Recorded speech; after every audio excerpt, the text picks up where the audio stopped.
this debate, we will be applying the discussion to a real-life application where you may find yourself encountering our debate subject of whether technology helps or hinders the field of ABA.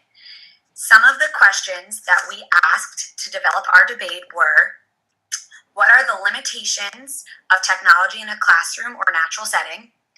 Does every school district and person have equal access to the best forms of technology?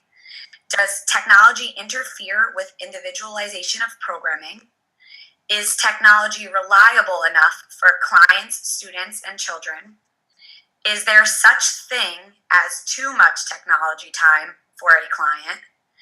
Does technology affect one's desire for human interaction? How does technology affect problem-solving skills and social skills?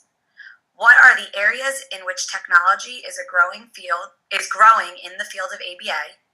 And is technology beneficial for all clients? We will be holding a mock pre-conference meeting for a child who is diagnosed with autism.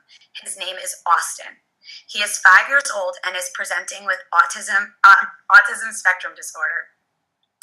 Austin is transitioning into a kindergarten setting, but the parents have serious concerns about his social and communication skills, as he rarely speaks to others and is unable to express his wants and needs.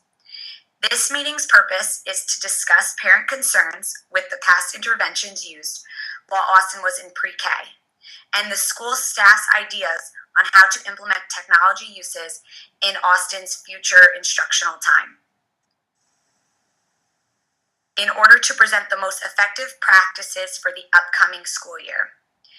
The team has discussed his goals for the upcoming year and is currently delving deeper into the subject by discussing the curriculum approaches that will be used throughout the school year to ensure his success.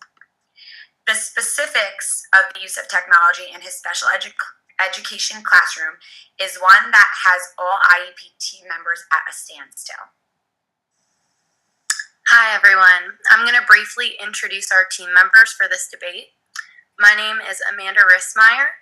I'm a past special education teacher and currently work for the Autism Society of North Carolina, specifically in the eastern sector of the state, and I'll be playing the role of LEA representative on our mock pre-conference team meeting, where I'm going to be stating claims of the argument that technology is a threat to the future of special education and ABA.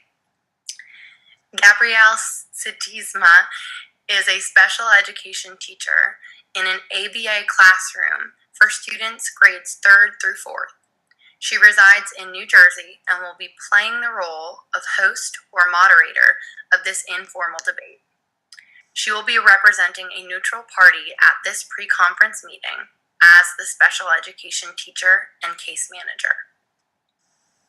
Carly Donnelly is a speech and language pathologist from Baltimore, Maryland, who works primarily with children on the autism spectrum, ages 2 to 5 years old. She is going to be playing the role of the SLP during this pre-conference meeting, prior to the formal IEP meeting, and will be presenting the counter-argument that technology enhances the field of special education and ABA. This topic of technology's support or harm to the field of special education and ABA is something we all personally have encountered in the workplace so far. With the rise of new treatment approaches and programming, as well as newly created forms of technology, we are all going to have to make sound decisions on what best practices we should be utilizing with our clients and students. This debate brings to light the advantages and disadvantages to the use of these new technologies in our field and the research behind these stances. Our group specifically assigned stance was that technology threatens the future of special education and applied behavior analysis. This is an incredibly important discussion to have because we, as future BCBAs, want to recommend effective treatment options as well as evidence-based practices to support all of our clients. This specific scenario is one that I'm sure we will all encounter as practicing BCBAs, and we have to understand the current research and make those appropriate recommendations individualized to meet the needs of our clients. All right, guys. So we've had a very long discussion about Austin's placement for next year.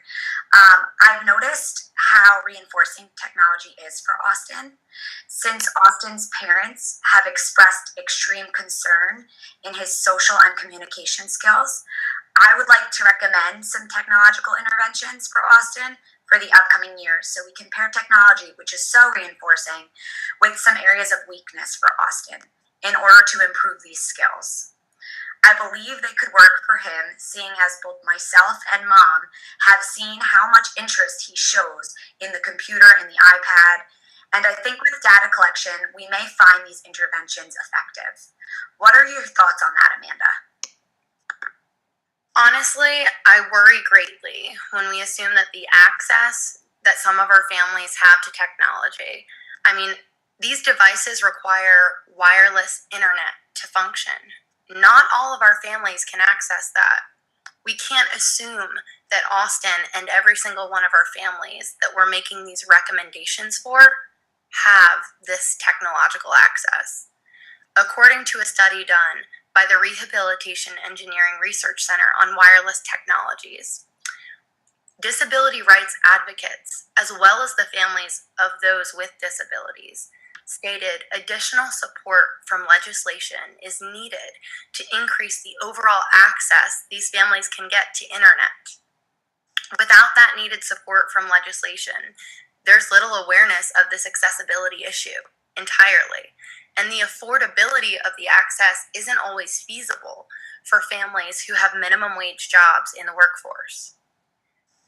Emergencies are actually more likely to happen for those with disabilities, and with the increased risk, there's no additional support for them to obtain the needed technology and wireless access to get help. We need to be 100% certain that Austin and his family are able to access the internet and engage with the technology that we may be recommending for him. Based on my educated opinion as a speech-language pathologist, there are multiple ways to ensure the accessibility of devices for Austin. Training can be provided for parents and all individuals interacting with Austin on an appropriate and effective use of his device. Additionally, multiple charges can be provided to ensure that Austin has consistent use and accessibility of his device. Furthermore, several programs on advanced technology do not have to use wireless. Depending on the results of Austin's evaluation for a communication device, we could potentially use Dynavox, GoTalk, Public2Go, or Pragmatic Output Dynamic Display as options for Austin on his advanced technology. Okay. Well, knowing the family in the home and working so closely with them, I think we can definitely recommend technology based on accessibility because the family does have access to internet as well as electricity. The only time that this would become an issue is if a malfunction should occur. Amanda, what's your thoughts on the chances that that should happen? You know, you can't predict everything, Gabby. I'm truly worried about that specific area as well. I have personally experienced seeing technology fail our teachers and our students that utilize these types of devices. I'm very glad to hear that Austin's family is fortunate enough to have access to internet and electricity. However, I would say that even in a situation where they have the means to use the device on a daily basis, there's still a chance that Austin's device could malfunction. If we're teaching him how to communicate and bank everything on his device to work appropriately 100% of the time, then we truly aren't planning for long-term success for Austin. Not every single day will everything go according to plan. He could forget his device. It could malfunction electronically. We have to have a plan B. Without an approach to communicate in a situation where he does not have access to his technology or his technology is not working, Austin could go back and regress and engage in past behaviors that were unsafe to himself as well as others due to the frustration. I think that if we as a team depend too much on technology for Austin, he's not going to be able to adjust well if the device freezes or if it becomes damaged. Concrete approaches to communication techniques like PECS can be effective without risk of malfunction at all. I completely see what you're saying, Amanda. I think malfunctions would definitely frustrate Austin and could send him into regression. Carly, do you see this as a problem as well for Austin, especially if we're recommending technological interventions for his speech and communication? As a speech pathologist, I am able to troubleshoot any issues that the parents or teachers may have. Several devices have hotlines for issues as well. However, if all else fails, the plan B is for the child to have an identical low-tech device. Pragmatic Output Dynamic Display, or POD, is a great high and low-tech device depending on the needs of Austin as determined by the evaluation, and can be used both if the device is working or if it is not. It is socially organized to be on the same on high and low-tech devices. Additionally, GoTech is a good option, although slightly more physically cumbersome if the electronic device fails.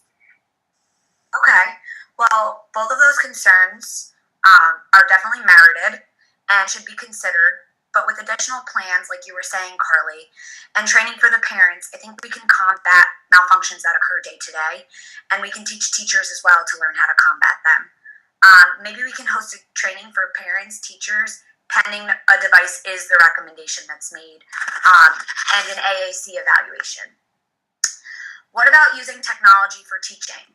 Like I said, his parents are very concerned about his social skills as well, not just his communication. While performing baseline data, I noticed Austin rarely makes eye contact or initiates greetings with his peers and adults.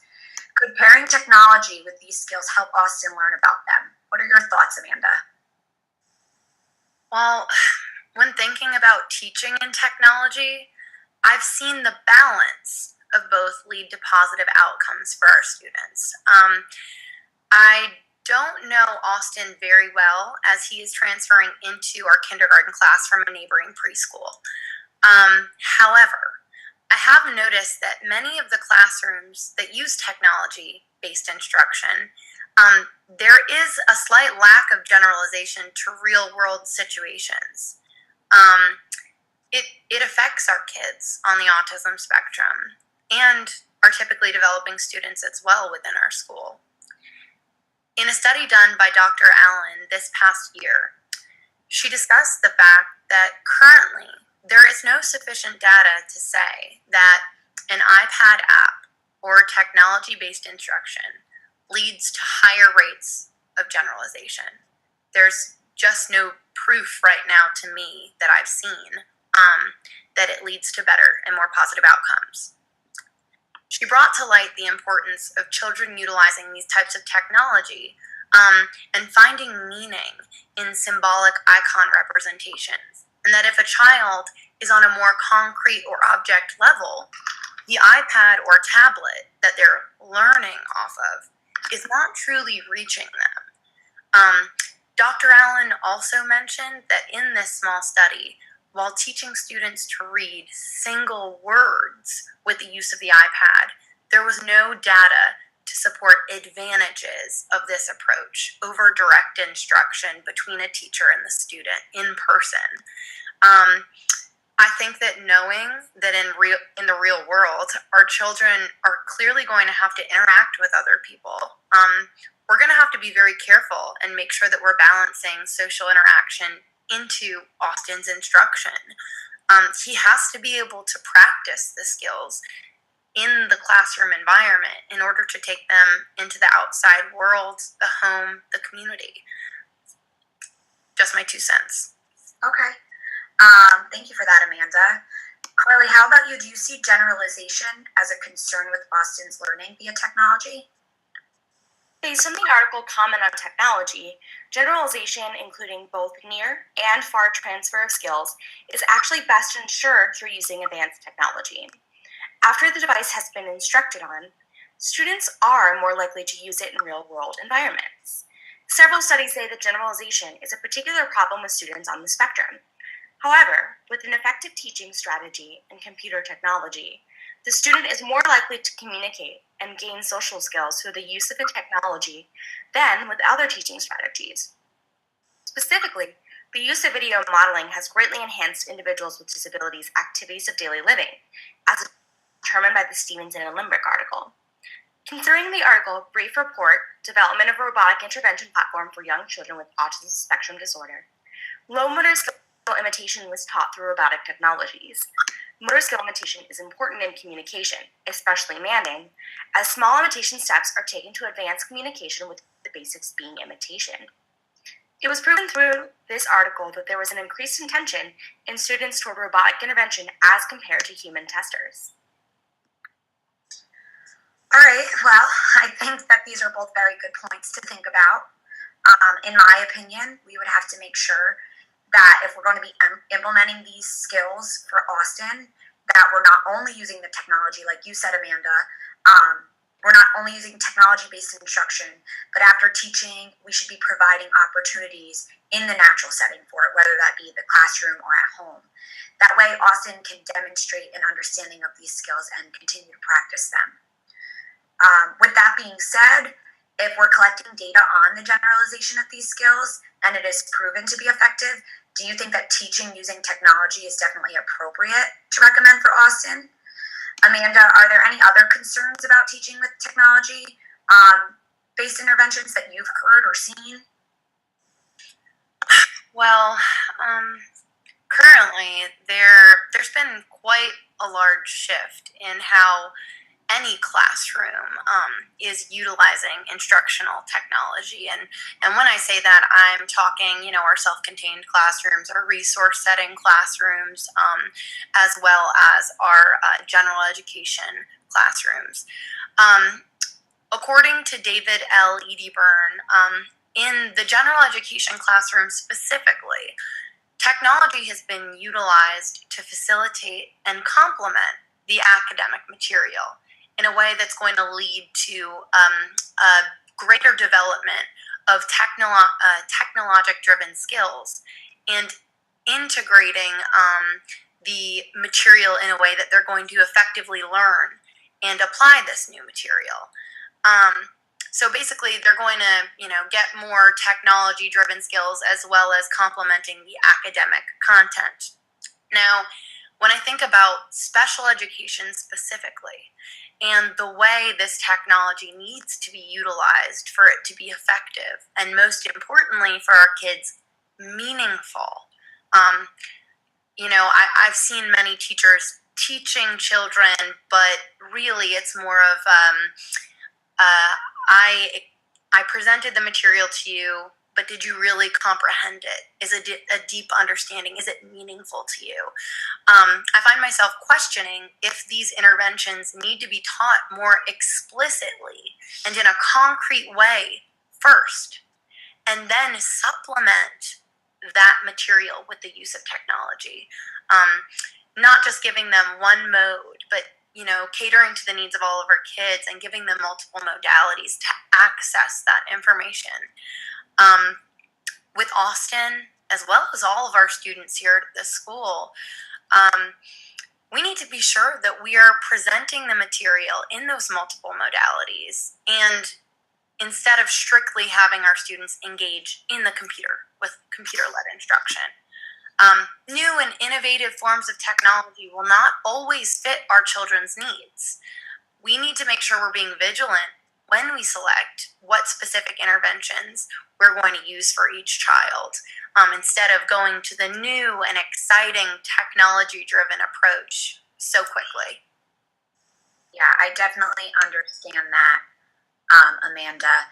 I mean, as a teacher, my hope for learning in my classroom would obviously be that we use technology as a supplement to the skills that we are trying to teach. It shouldn't be Austin's only form of learning. With that being said, Austin does show such interest in technology, and ABA often suggests that pairing a reinforcer with an area of weakness can help build those areas. Again, I think using these interventions, like Carly mentioned, like FaceAid and the robotic interventions, can help teach skills, but our goal would be to include more natural learning after the skills have been practiced using the technology. Carly, do you agree with the balance of natural teaching and technology-based teaching? Austin could succeed in areas of communication and social skills? Based on the article Teaching and Learning Technologies in Higher Education, blended learning is the most dynamic way for individuals to be learning, especially while they're implementing ABA. There's a dearth of employees in the field who are educated fully in the field of ABA specifically. It has been proven that there are multiple modes for learning in blended learning, with technologies including using multiple visual and video cues. The professor can also make the class based on the needs of students and can be dynamic in their changes to the course over time. Furthermore, blended learning has been proven to help enhance critical thinking, which is imperative for our ever-changing field. Ultimately, students can learn through smart technology, including at the Ball State University, for obtaining one's master's in ABA. Additionally, with the article, Using ABA and Smart Technology for Meeting the Health Needs of Individuals with Intellectual Disabilities, it is proven that smart technology enhances the activities of daily living, academic learning, employment, leisure, and transition skills. Specifically, it can take an activity of daily living and break it down into steps for an individual to successfully complete a necessary task. Furthermore, it can remind individuals to take medication and be in contact immediately with their healthcare providers. Considering the high amount of comorbid disorders of people on the spectrum, smart technology is a necessary tool for those individuals to maintain their health and independence on a day-to-day basis. Wow, I did not know that.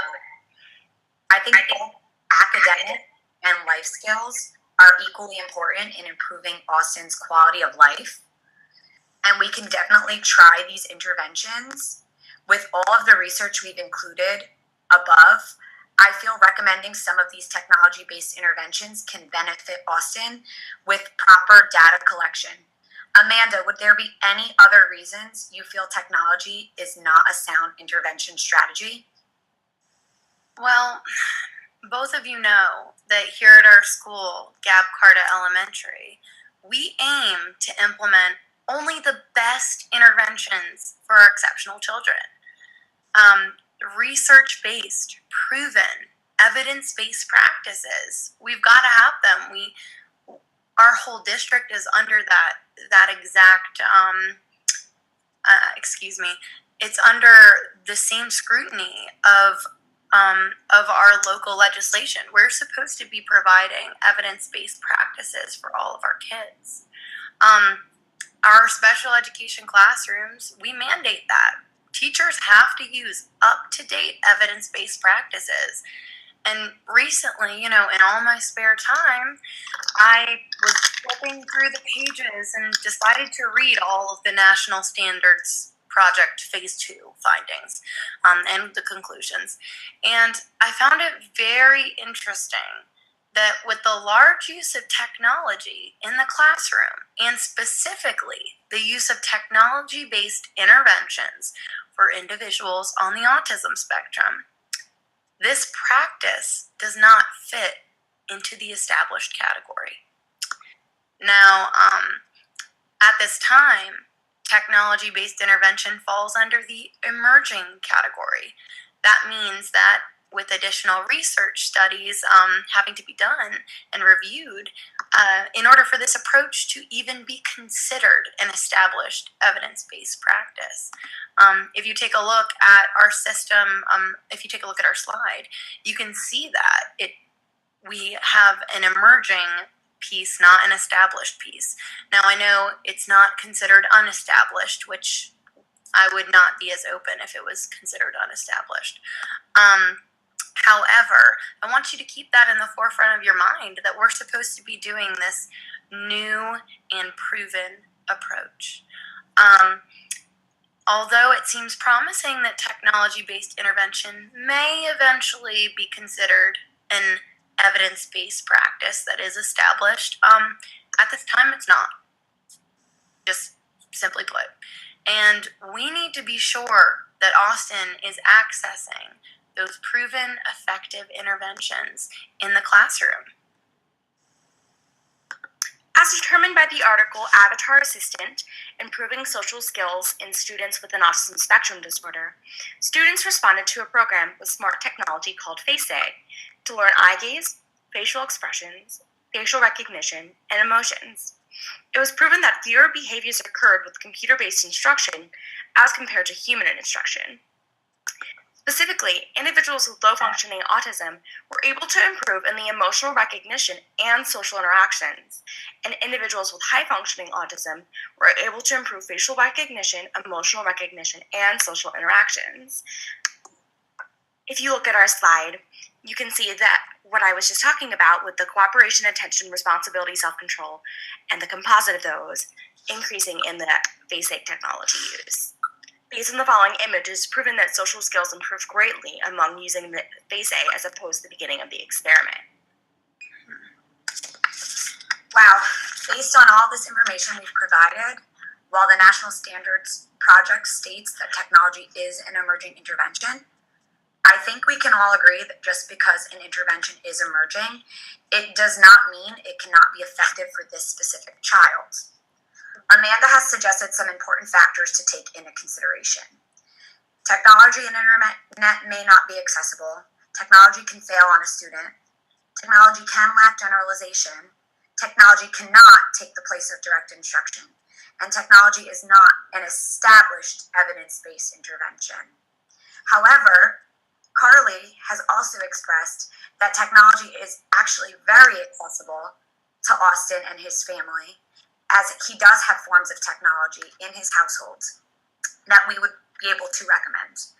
In addition, if we can teach the parents and Austin how to combat technological malfunctions by having effective backup plans, we can help promote technology in his home. Technology has shown the ability to improve social skills, interaction skills, and imitation skills, something we've all agreed that Austin needs in his future programming. Technology can also be used as a supplemental strategy to a teacher's instruction, and providing opportunities in the natural environment, skills can be worked on that we taught using technology, and they can then be generalized.